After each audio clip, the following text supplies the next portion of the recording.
Olá, meu povo, boa tarde, tudo bem com vocês?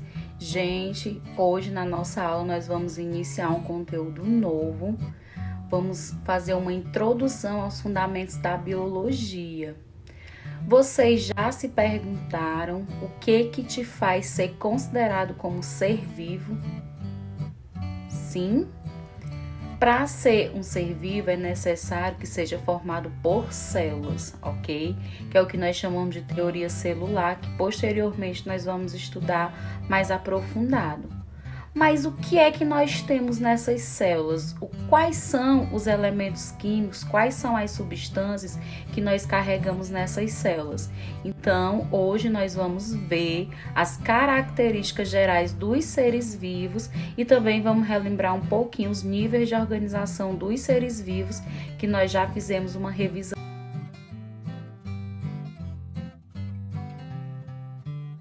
Eu sei que é um pouco difícil definir o que é a vida, mas hoje nós vamos ver algumas características que vai nos fazer identificar essa complexidade, de entendimento sobre o que é a vida.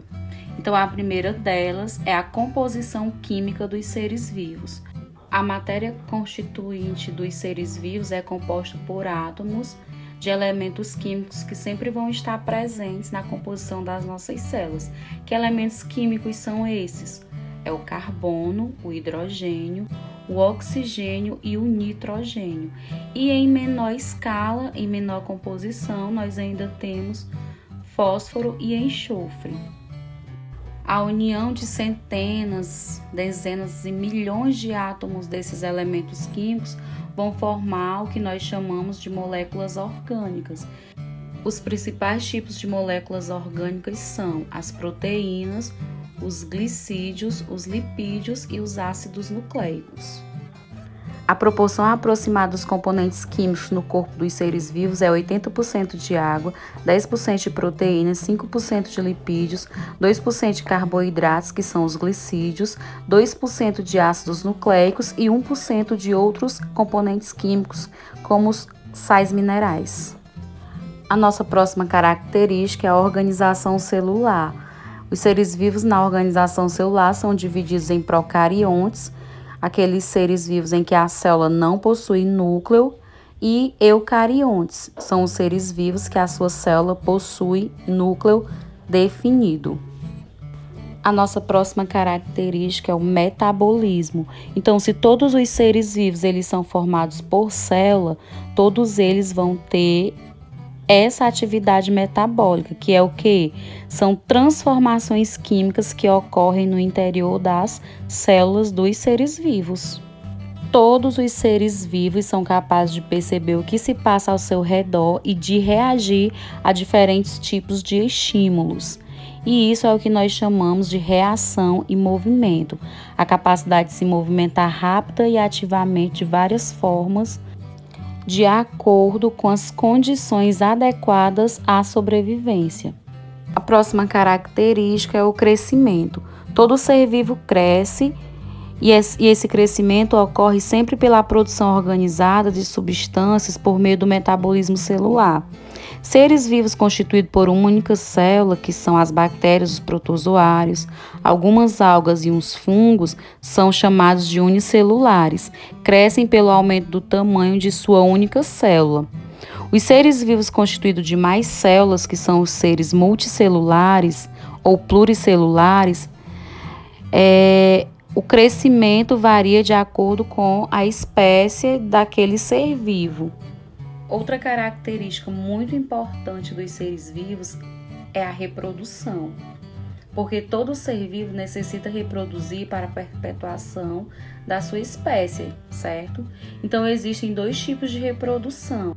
A reprodução assexuada, que é a reprodução em que há um único progenitor, em que essa célula ela se divide ao meio, formando um novo ser vivo.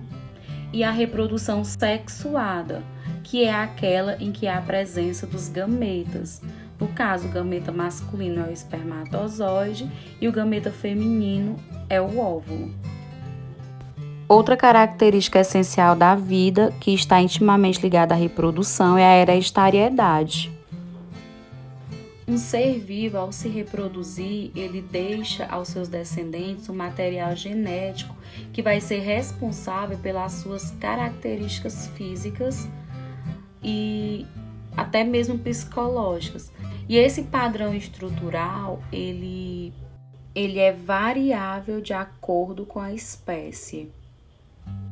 Graças a essa variabilidade genética, os seres vivos eles têm mais chances de sobreviver ao ambiente em que eles vivem. É o que nós chamamos de seleção natural, levando a um processo de adaptação àquele ambiente em que ele vive, fazendo com que ele tenha mais chances de sobreviver. Então, graças a esse ajustamento ao ambiente, a capacidade que o ser vivo ele tem de sobreviver vai ser bem maior. E para finalizar, nós vamos dar mais uma relembrada dos níveis de organização celular. Dos níveis de organização dos seres vivos, que na biologia vão do menor para o mais amplo. Os níveis de organização dos seres vivos iniciam pela célula. Então, a célula é a unidade morfológica dos seres vivos. Isso quer dizer que todo ser vivo é formado por células. As células em conjunto, desempenhando uma função em comum, formam os tecidos. Exemplos de tecido: tecido nervoso, tecido conjuntivo, tecido epitelial. Por sua vez, um conjunto de tecidos interagindo para uma função formam os órgãos. Temos vários exemplos de órgãos, como o fígado, coração, pâncreas e etc. O conjunto de órgãos formam o sistema. Exemplos de sistema: sistema nervoso, sistema cardiovascular, sistema urinário. Os sistemas trabalhando em conjunto formam um organismo. Eu e você somos um exemplo de organismo, porque temos vários sistemas.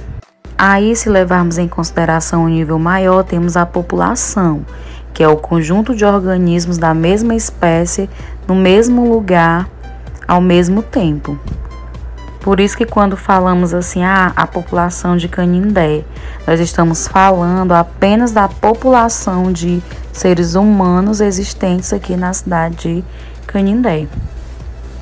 Ou seja, indivíduos da mesma espécie no mesmo lugar ao mesmo tempo.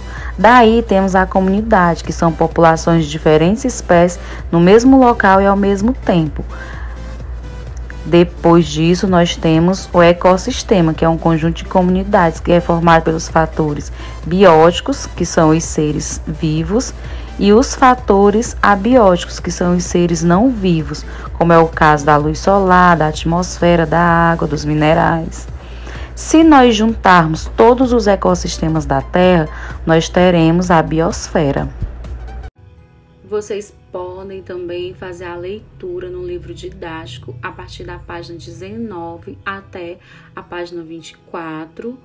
E a nossa atividade, ela vai estar lá na página 26, as questões 6 e 8.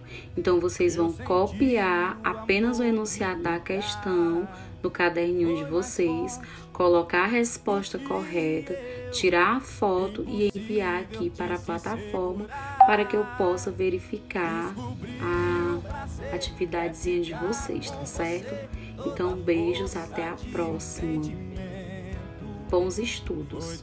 E não deixem as atividades acumularem. Eu me acho em você e você está em mim. Somos duas partes.